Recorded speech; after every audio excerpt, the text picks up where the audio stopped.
Hey YouTube, so what I got going on today is I'm going to be fixing my railing here. Somebody put this post in to secure the new post here. Looks like it was originally installed. So I went ahead and I drilled out the wood plugs there. They had a couple up here, and those were only like inch and a half long, so they were barely in. Not really doing a ton, but after I removed it, I could see why they had it there. So they clearly didn't know what to do. They were confused, you would say. They put one screw here and it comes through at an angle. Otherwise it's just sitting on top. So I went to Lowe's and I got this Sure-Tight lag, and basically what happens is I'm going to take this newel post out.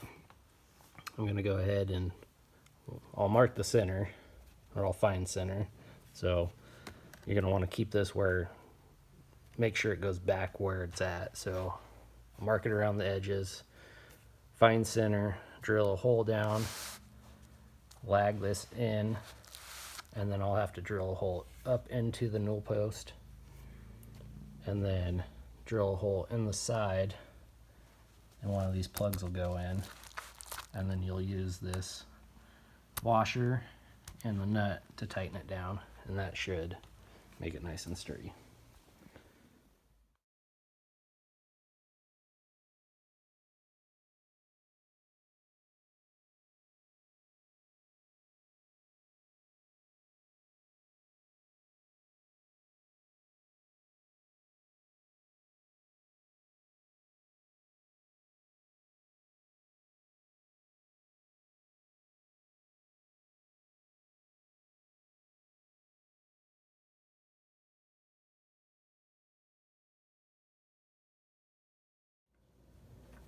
So that's it, got it out.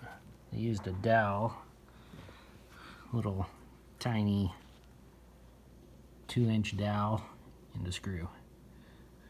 As you can imagine, that's why it's so wobbly. So what I'll do is I'll go ahead and get that in there. It sticks up like about 6 inches, and then it torques it down next. And I'll just try and put it right next to it, I guess. Maybe I'll cut it off and use that to plug the hole and then re-drill it. So whoever installed this was a glue up. As you can see, it came apart, and they put that dowel right in the middle of that glue up.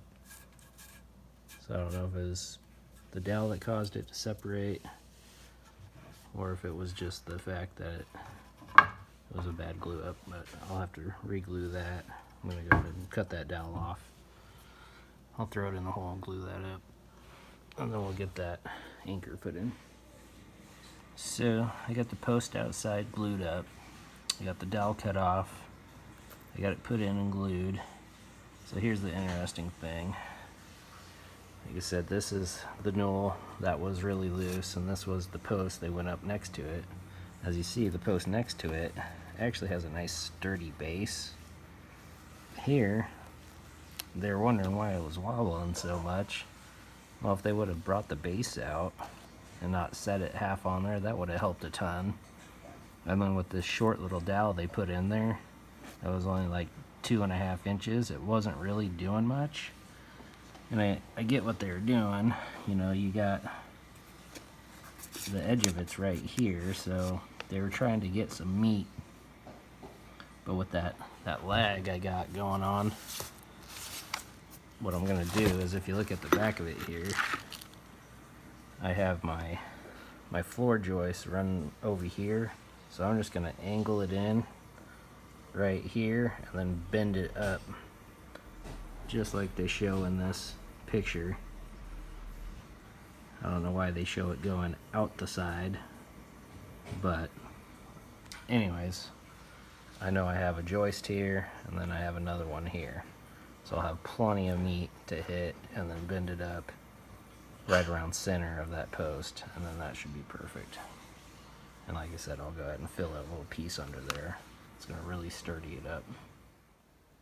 So I got it all clamped up. It's set overnight. And so now I'll go ahead and unclamp this. I'll then go ahead and come over here to this side.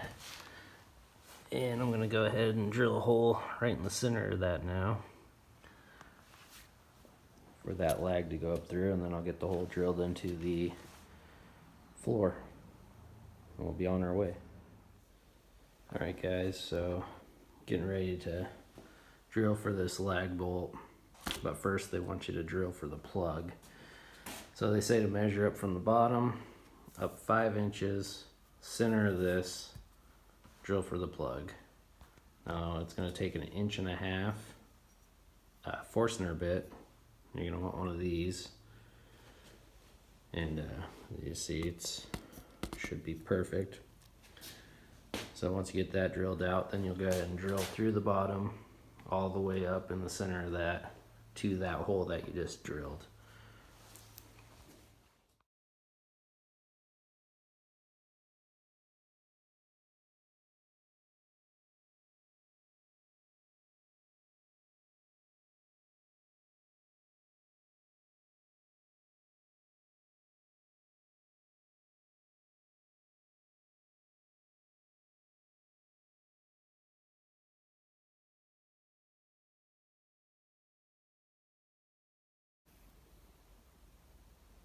So, got it all drilled through. You see the washer in there. Instead of 5/8 hole. Seems a little sloppy to me. Probably should have went more like a 9/16, but that's what they say on the instructions. So that's what I did. So now I'll just go upstairs and I'll drill the hole down into the subfloor. So now before I drill this hole, I'm gonna wanna figure out exactly where to drill it. In order to do that, I want to come back here and measure my balusters and find spacing. They're all 3 3/4 away, so I went ahead and I measured over 3 3/4. You then want to measure your post. Mine's 2 1/4.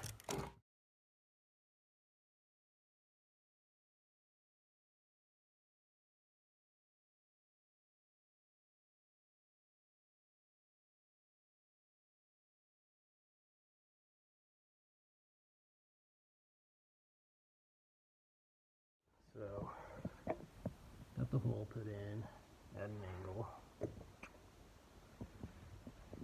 And a joist. Now that you got that, you're going to want to double nut. Now you can't just put one nut on and screw it down in, because it'll actually thread. There's so much torque on this, it'll actually thread this nut down. You wouldn't think it would, but it will. And it'll start making new threads, and it'll just strip out. So go ahead and double nut it, and then cinch them together, and then you can torque it down in there. Once you're done, then you just break them apart, take them off. Now this does have grooves, so you can do it this way if you want, but it's much quicker to go the other way. Now that this is in, and it's at the height you need it to be, you're going to need to straighten it up. Obviously I put it at an angle so I could hit the joist. In order to do that, you're going to want to leave this on here. You could probably whack it with a hammer to get it straight. Or I'm going to try and just use a pipe.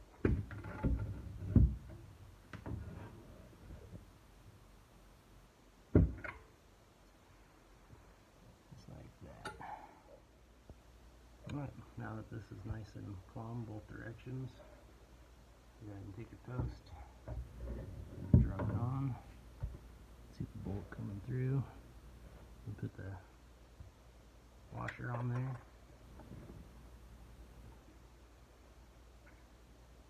Like so.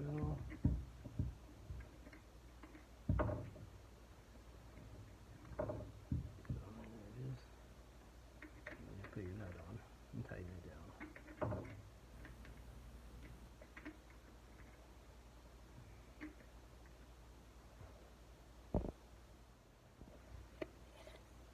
before you do tighten this down all the way, make sure you measure over and you get your spacing the same.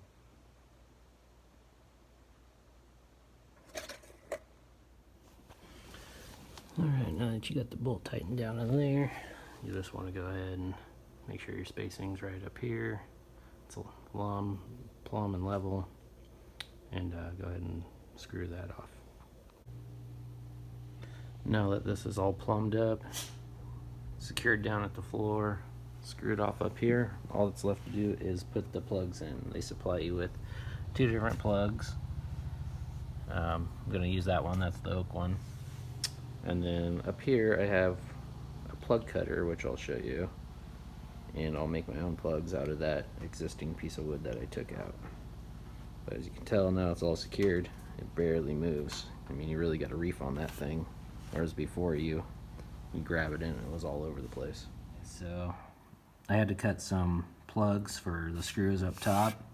They gave me the bigger plug for the bolt, lag bolt down below, but up top they didn't give me anything, so ended up buying this kit from WL Fueler Incorporated, and they say they give you a free plug cutter. It is a 3/8 plug cutter, which is exactly what I need.